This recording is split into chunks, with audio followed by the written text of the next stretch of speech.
Ladies and gentlemen, hi, Kevin O'Connell, Associate Health Spokesperson, ALCP. You probably realise, as we do, that the current marijuana prohibition law is failing to protect, promote and improve the public health. Despite the prohibition, a vast number of Kiwis do not seriously consider the use of cannabis to be a crime. With a prevalence of 400,000 to 500,000 consumers, these are people from all walks of life, people you see from day to day in your practices, but quite possibly these are also the people that you're not seeing. The alienated underclass, those least likely to be listening to health messages, least likely to have faith in government services and support agencies, those most at risk from preventable disease.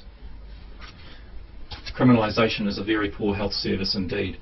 Because politicians have been scared of the issue, politics has allowed evidence to be overridden in the national drug policy. Evidence of the cost effectiveness of prohibition has been deleted, or the cost ineffectiveness I should say.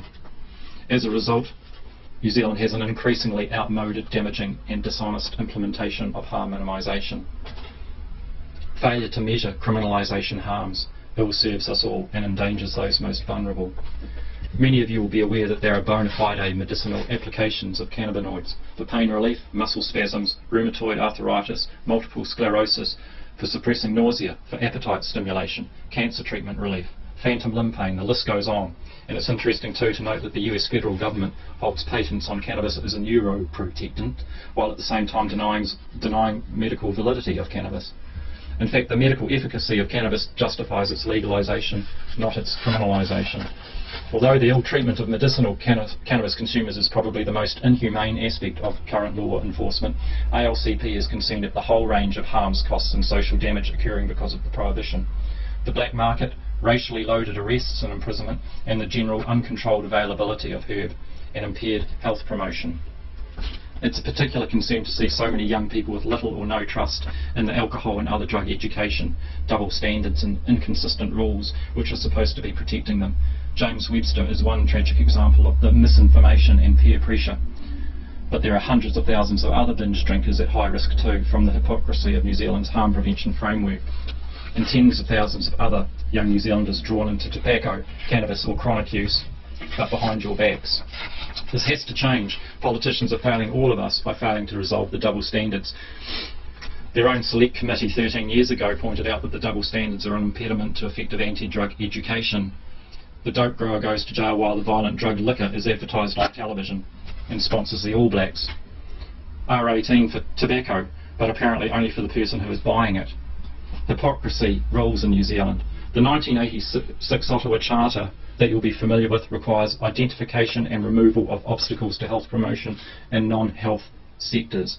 And I put it to you that this is the classic example of law enforcement rendering useless what could be a meaningful, not for children message. For all our sakes, New Zealand's adherence to the Ottawa Charter needs to walk the talk. ALCP is here to put a conscience into Parliament, and failing that, to raise consciousness amongst our fellow New Zealanders, including your good selves. It's time for sensible and equitable regulations. Our evidence-based policy follows harm minimisation principles and was in fact originally borrowed from the Premier's Drugs Advisory Council, Victoria, Australia, 1996.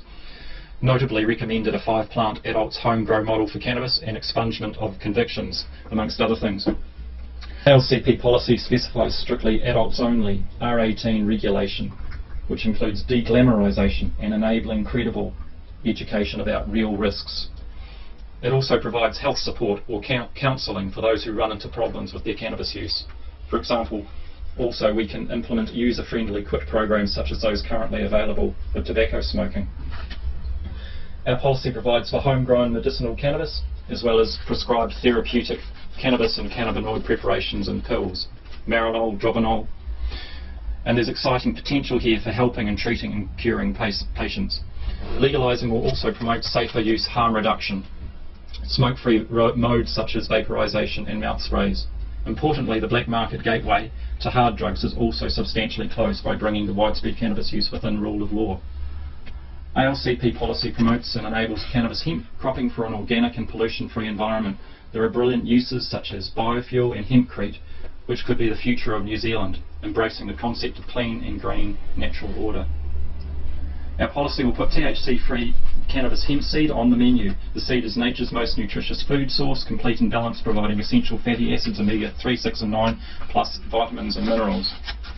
And of course the cottage industry of R18 Dutch-style cafes will bring quality control, job opportunities in tourism as a much needed boost to the beleaguered economy. We don't apologise for legalising. Controlled availability and a level playing field is a vast improvement on uncontrolled availability and systemic hypocrisy. Our policy impacts beneficially across the intersectoral policy spectrum, but particularly has positive implications for good health, social justice and law and order. So in fact we're empowering and capacity building New Zealand, turning money and effort that is currently being squandered on failure and discrimination into programs for success, into civilised services that benefit all New Zealanders, including of course primary health care providers. R18 is our primary health intervention. And a final word on mental health. Heavy consumers in particular are subject to stigma, bullying, taboo, exclusion, discrimination, hatred and finger pointing. Is that supposed to be good for mental health? Really, we don't expect your vote, but we do ask you to help New Zealanders help themselves by helping us change this far worse than useless law. The difference between doing something wrong and doing it right is actually quite considerable. Keep up the good work. Thanks for your time and good health everyone.